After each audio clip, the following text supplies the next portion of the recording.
బీహార్లో ఎన్డీఏ దూసుకెళ్తోంది. 200కు పైగా స్థానాల్లో ఆధిక్యంలో ఉంది ఎన్డీఏ హవాలో మహాగఠబంధన్ కొట్టుకుపోతోంది. తమ నెక్స్ట్ సీఎం నితీష్ కుమార్ అంటూ తేల్చి చెప్పారు ఎల్జేపీ అధినేత కేంద్ర మంత్రి చిరాగ్ పాస్వాన్. నితీష్ ఆధ్వర్యంలో ఎన్డీఏ మరోసారి ప్రభుత్వాన్ని ఏర్పాటు చేయబోతుందని అన్నారు.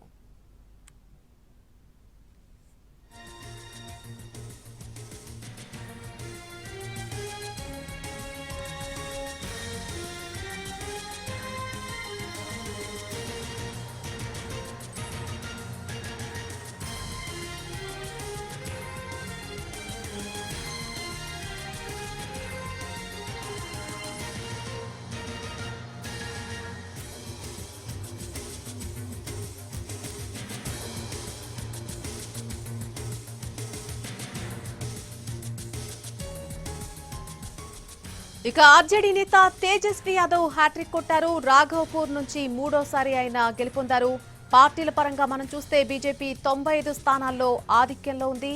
జేడీయూ 84 స్థానాల్లో, చిరాగ్ పాస్వాన్ పార్టీ 20 స్థానాల్లో, మాజీ సీఎం జితన్ రామ్ మాంజీ పార్టీ 5 స్థానాలు, అలాగే ఆర్ఎల్ఎం 4 స్థానాల్లో లీడ్లో ఉంది.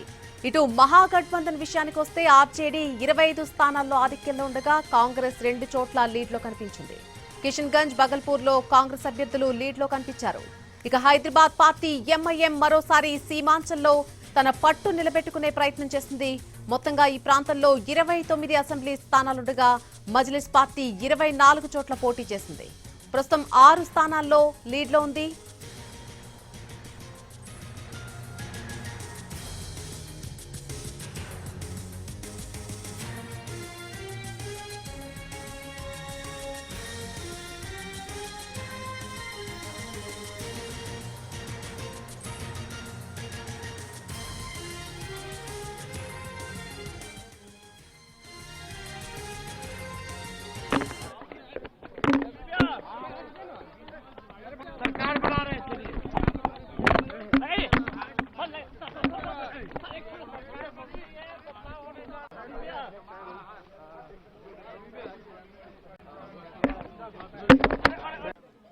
बिहार की जनता ने एनडीए को एक प्रचंड जीत देकर अगले 5 साल बिहार को विकास की राह पर गति देने की सोच के साथ ये फैसला लिया है।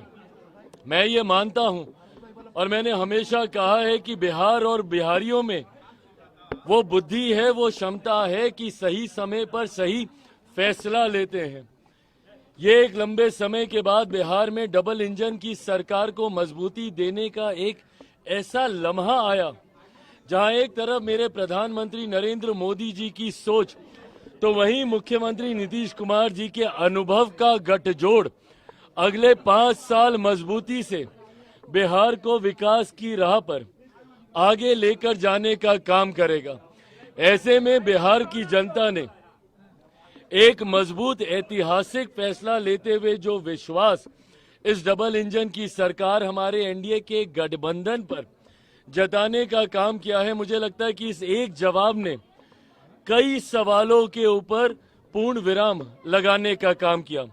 जो लोग मुख्यमंत्री नीतीश कुमार जी की स्वास्थ्य को लेकर सवाल उठाते थे, जो लोग पिछले 2 दशक के एनडीए के कार्यकाल को लेकर सवाल उठाते थे, जो लोग जंगल राज के होने ना होने और आज की तारीख में जंगल राज के क्या मायने हैं उस पे सवाल उठाते थे, या जो लोग मेरे प्रधानमंत्री की प्राथमिकता में बिहार कितना है उस पर सवाल उठाते थे, या जो लोग चिराग पासवान के बिहार फर्स्ट बिहारी फर्स्ट पे सवाल उठाते थे, गठबंधन में मेरी भूमिका के ऊपर सवाल उठाते थे कि इसके पास ज्यादा इसको सीटें दे दी गई, इतना ये लोग प्रदर्शन नहीं करेंगे। मुझे लगता है ये एक जवाब ने एक रिजल्ट ने कई प्रश्नों के जवाब देने का काम किया।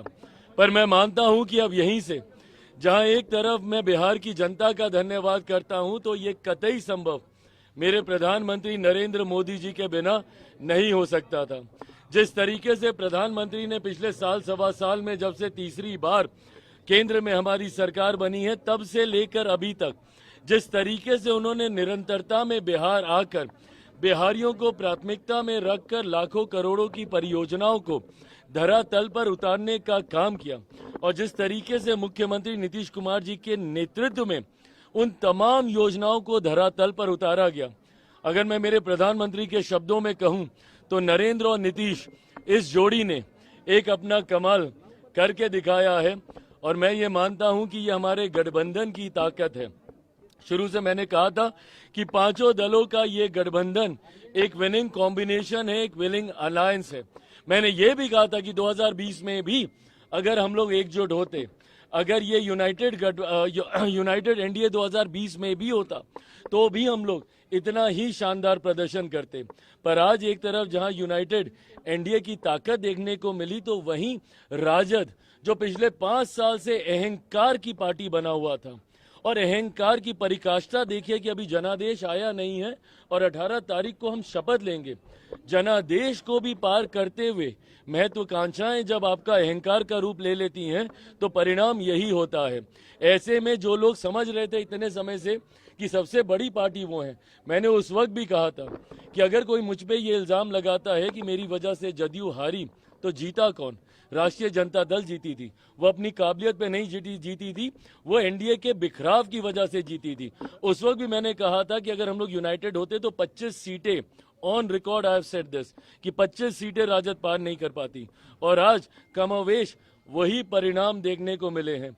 तो जहां जंगल राज वालों को आज पता चला कि बिहार की जनता में वो कहां खड़े होते हैं, तो वहीं बिहार की जनता ने जिस तरीके से एनडीए और तमाम हमारे प्रत्याशियों को सराखों पे उठाने का काम किया, उसके लिए मैं बिहार की जनता का धन्यवाद करता हूं, मेरे प्रधानमंत्री जी का धन्यवाद करता हूं, मुख्यमंत्री नीतीश कुमार जी का धन्यवाद करता हूं और एनडीए के तमाम घटक दल जिस एकजुटता के साथ मांझी जी, उपेंद्र कुशवाहा जी, हम लोगों ने मिलकर चुनाव लड़ा है, ये एकता की ताकत को बिहार की जनता ने सराखों पे बिठाने का काम किया। मुख्यमंत्री कौन? कई लोग आपको अंडरएस्टिमेट कर रहे थे, कई पॉलिटिकल पंडित कह रहे थे कि 10 सीट लेंगे चिराग तो काफी होगा। देखिए, जो लोग मुझे और मेरी पार्टी को, और मैंने हमेशा इस बात को सहज स्वीकार किया है कि मुझे कई बार ना एग्जिट पोल में मुझे ज्यादा दिखाया जाता है और ये मेरा 2014 का से मेरा अनुभव है। 14 में जब 6 सीटें जीते तब भी मुझे 2 दिखाई जा रही थी, 19 में जब 6 की 6 जीते तब भी 2 दिखाई जा रही थी और 24 में जब 5 की 5 जीता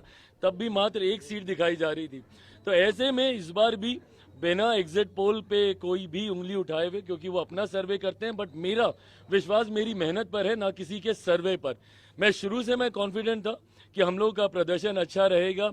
मैंने स्ट्राइक रेट को लेकर भी काफी ताने सुने हैं, बट गठबंधन का स्ट्राइक रेट खूबसूरत रहा है, ये भी मेरा विश्वास डे 1 से रहा था।